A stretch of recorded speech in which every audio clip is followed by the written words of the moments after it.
Yo, what's going on, guys? It's Steve. Now, before we get into this, I just want everyone to know that this is a very sensitive topic. This is very surprising. And just remember, these are accusations. Nothing has been proved to be true.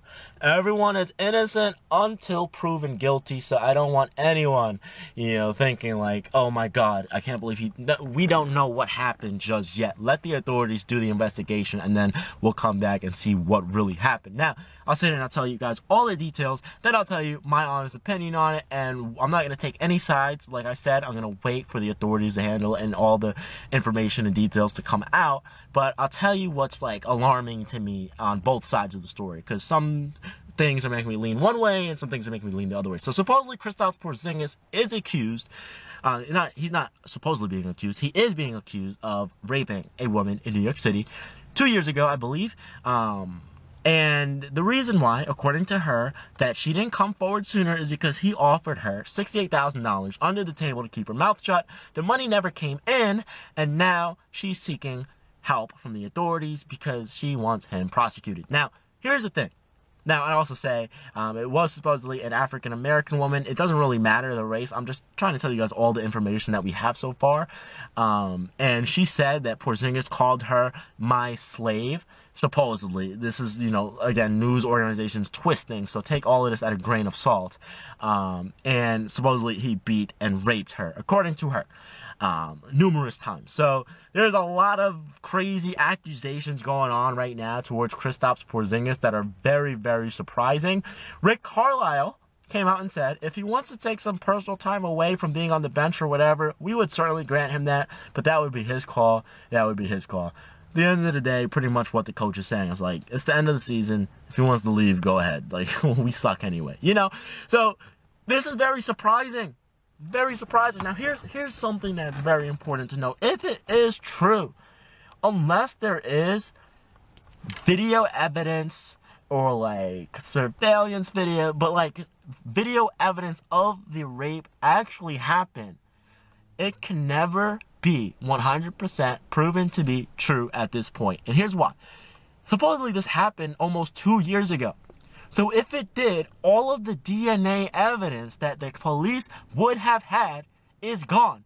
So no matter what the police do, they will never be able to 100% prove if he did it and all of her accusations are 100% true. Now, does that mean that she's lying? No, it doesn't. And I want to say this. If she is lying, she deserves... No, let me say this, actually. If he did actually rape her and beat her, he deserves to be banned from the NBA and prosecuted to the highest penalty in New York State law because we do not condone that type of behavior. Okay? That's number one. Number two, if it's proven that she is lying about this situation and just simply, for whatever reason, whether it's money, fame, whatever she may be lying for, and falsely accusing him, she should be punished the same way he would have been punished if he actually did the crime. So, with all of that being said, I'll tell you guys my honest opinion. I do not know. That's the honest truth. No one can know at this point. And even more honest truth, unless Porzingis comes out and says, I actually did rape her and I'm sorry, and as horrible as it sounds, because of the 2-year delay, it will never be proven to be 100% true unless he admits it or there's video evidence of the assault actually happening. Because if there's none of that, the DNA evidence is long gone, which is horrible. Which is horrible because if she was afraid and she was waiting for the money, she's like, you know what, I can help my family. I'm going to get $68,000 under the table. No one's going to know about it. Fine. But then the money never came and he screwed her over. It's horrible for her, So I ask everyone one more time to not take sides on this. All I will say is this is horrible for the NBA. And unfortunately, what the NBA needs to do in this situation, which sucks because if Porzingis is innocent, and I'm saying if, because again, he's innocent until proven guilty. If Porzingis did do this, this is bad for him because it's unwarranted to him. You know, because let's say they did have sex and she regrets it and she's like, he's a star player, I can get money. You know, maybe we'll have a settlement. That sucks for him because it makes him look bad. Okay? But now what the NBA needs to do is, Porzingis, you can't play any more games until the investigation is over.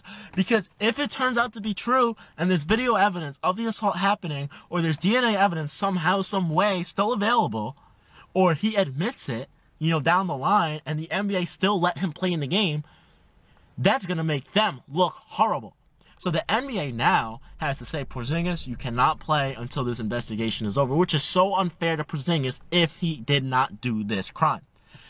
So at the end of the day, no one wins in this situation. The investigation needs to be done. Doesn't need to be done promptly because, again, the season's almost done. I mean, summertime, but it needs to be done before training camp or before free agency. To be fair for Porzingis, because if he didn't do it and you prolong this investigation for years, it's not fair to him. So it's a very crappy situation, and I feel for both sides, I'm not going to take any side right now until full evidence comes out, and I ask everyone to do the same in the comment section below. Let me know what you think is going on with this, because this is absolutely surprising. I cannot believe this. Now, yes, your boy Steve is back making videos. Now, I will sit here and I'll tell you guys this right now. I'm moving into a new house, my own house, on Saturday. And I have a whole plan. Sundays are going to be, I'm going to be back. Like, I'm back. For the playoffs, I'm back. Daily videos. Every Sunday, there's going to be a show called Basketball with Steve. I'm back, baby, okay? There may not be an everyday video this week, but starting Saturday, once my move is done, I'm back, baby.